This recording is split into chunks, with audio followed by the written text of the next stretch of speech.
சுவைத்தவர் நெஞ்சுமெல்லாம் சமைத்தவர் நிலைத்திட எங்கேயும் ஸ்ட்ராங் கட்டு பெருங்காயம். மாண்புமிகு உறுப்பினர் K.A. செங்கோட்டையன் அவர்கள்.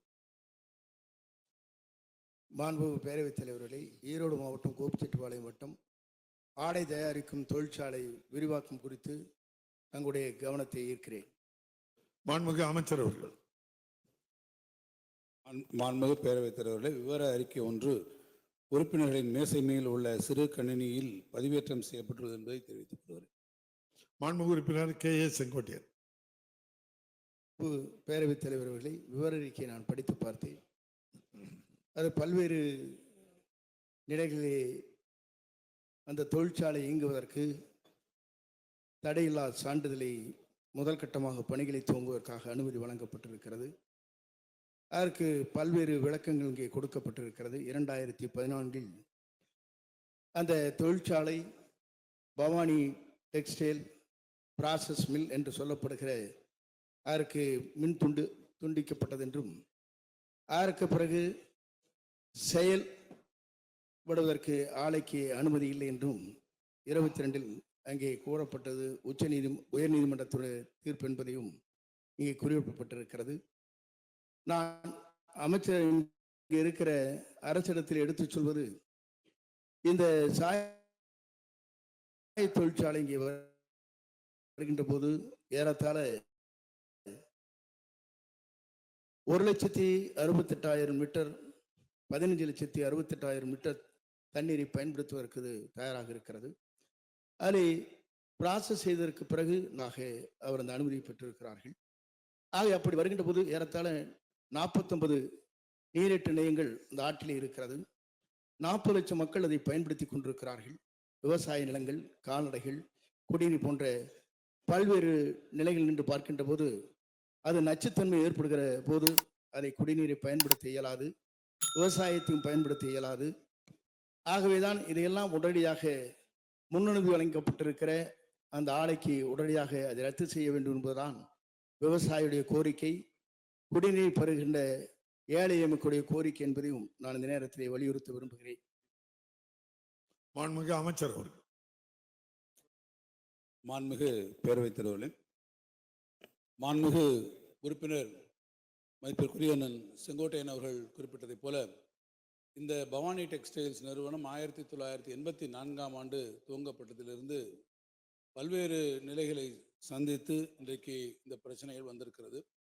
ஒவ்வொரு காலகட்டத்திலும் அவர்கள் அரசனுடைய அல்லது மாசு கட்டுப்பாட்டு வாரியத்தினுடைய இசைவாணையை பெற்று விரிவாக்கத்திற்கு சென்றிருக்கிறார்கள். இந்த நீண்ட நெடிய காலங்களில் பல முறை அவர்களுக்கு அனுமதி மறுக்கப்பட்டிருக்கிறது.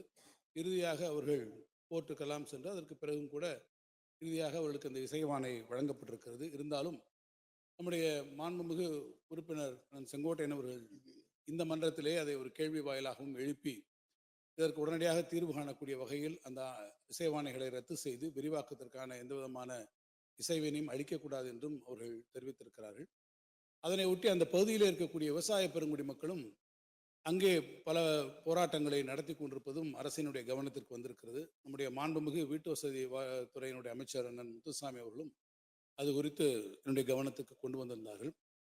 அந்த பவானி பகுதி, அந்த ஆற்றினுடைய கரையில் இருக்கக்கூடிய விவசாய பெருங்குடி மக்கள் அவர்களும் முக்கியமானவர்களெல்லாம் வந்து நம்முடைய மாண்புமிகு முதலமைச்சர் அவர்களை நேரிலே சந்தித்து இந்த பிரச்சனையை அவர்களிடத்தில் எடுத்து சொன்னபோது முதலமைச்சர் அவர்கள் ஒன்றை மிக உறுதியாக அவர்களிடத்தை தெரிவித்திருக்கிறார்கள். இந்த காலகட்டத்திலும் அந்த விவசாயிகள் அவர்களுக்கான விளைநிலங்களோ பாசனங்களோ பாதிக்கப்படாத வகையில், அதே போல் அந்த குடிநீர் வழங்குவதிலும் எந்த விதமான சூழ்நிலையிலும் பாதிப்பு வராத வகையில் அரசு உறுதியான நடவடிக்கைகளை மேற்கொள்ளும் என்பதை தெரிவித்திருக்கிறார்கள். இதுவரை அங்கே விரிவாக்கத்திற்கான எந்த விதமான பணிகளும் துவங்கப்படவில்லை. நம்முடைய மாண்புமிகு சட்டமன்ற உறுப்பினர்கள் இங்கே கூறியிருப்பதைப் போலவும் விவசாய பெருங்குடி மக்களுடைய நலனை கருதியும் அரசினுடைய சார்பிலே விரைவிலே ஒரு தொழில்நுட்ப குழுவினை அங்கே அனுப்பி அந்த தொழில்நுட்ப குழுவினுடைய பரிந்துரையை பெற்று நான் அந்த மன்றத்திலே அவர்களுக்கும் தெரிவிப்பேன், விவசாய பெருங்குடி மக்களுக்கும் தெரிவிப்பேன். அந்த ஆலைக்கான நீங்கள் விவசாய பெருங்குடி மக்கள் மகிழத்தக்க அளவிலே உங்களுடைய எதிர்பார்ப்புகளை பூர்த்தி செய்யக்கூடிய அளவிலே, குறிப்பாக இந்த பிரச்சனையை தொடர்ந்து இந்த அவைக்கு தெரிவித்திருக்கக்கூடிய நம்முடைய மாண்புமிகு உறுப்பினர் செங்கோட்டையன் அவர்கள் அது குறித்து அவர்களும் மகிழத்தக்க அளவிலே நடவடிக்கைகளை நிச்சயமாக அரசு மேற்கொள்ளும். மாண்புமிகு உறுப்பினர் K.A. செங்கோட்டையன். மாண்புமிகு பேரவைத் தலைவர் அவர்களே, வீட்டு வசதித்துறை அமைச்சர் அவர்கள், நிதித்துறை அமைச்சர் அவர்கள், முதலமைச்சர் அவர்களையும் விவசாயிகள் சந்தித்து இதற்கான பாதிக்கப்படுகிற நிலைகளை எடுத்துச் சொல்லி இருக்கிறார்கள். அதற்காக அமைச்சர் அவர்கள் நல்ல செய்தி வரும் என்று குறிப்பிட்டார்கள். நல்ல செய்தி வருகிற போது அந்த ஆணையை சார்ந்தவர்கள் வழக்கு மன்றத்திற்கு சென்று விடக்கூடாது. அப்படி செல்லாமல் இருப்பதற்கு கேவியட் ஒன்றை அரசின் சார்பாக போட வேண்டும் என்பதையும் நான் இந்த நேரத்திலே வலியுறுத்த விரும்புகிறேன். அதே போல அடையம்பாளையம் என்ற இடத்தில் இதுபோன்ற பவானி சேகர ஆற்றின் வழியில் இருக்கின்ற சாயப்பட்டறையுடைய நீர்கள் வருகிறது என்று நம்முடைய AK செல்வராஜ் அவர்களும் அதை பார்த்து அதற்கு பிறகு ஆய்வு செய்ததற்கு பிறகு அங்கே சுற்றுச்சூழல் துறையின் மூலமாக ஆய்வு செய்கின்ற போது அதிலே சாயப்பட்டறை தண்ணீர் இருக்கிறது என்று அதற்கு மேலே குறிப்பிட்டிருக்கிறார்கள். அதையும் பண்ணாரி அவர்களும் குறிப்பிட்டார்கள். அதற்கு ஒரு பெரிய போராட்டமே நடைபெற்றது. ஆகவே சாயத்தண்ணியை பொறுத்தவரையிலும் ஆற்றை விடாமல் இருப்பதற்கு முழுமையாக இந்த அரசு நடவடிக்கை மேற்கொள்ள வேண்டும் என்பதை உங்கள் மூலமாக வலியுறுத்தி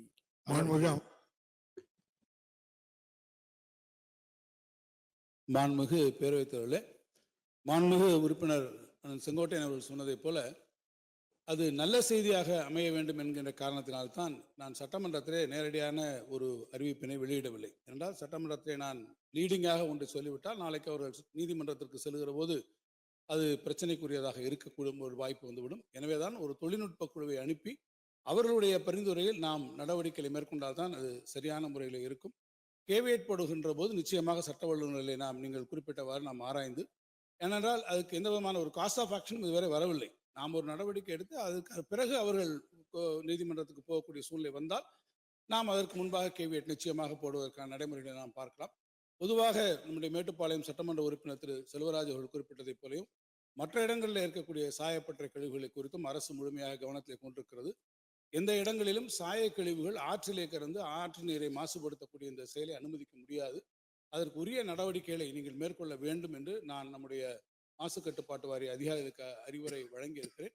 விரிவான விவரங்களை மானிய கோரிக்கை விவாதத்தின் போது நான் அதில் தெரிவிக்கிறேன். சுவைத்தவர் நெஞ்சுமெல்லாம் சமைத்தவர் நிலைத்திட எங்கேயும் ஸ்ட்ராங் கட்டு பெருங்காயம். மின்னம்பலம்.com தமிழின் முதல் மொபைல் பத்திரிகை.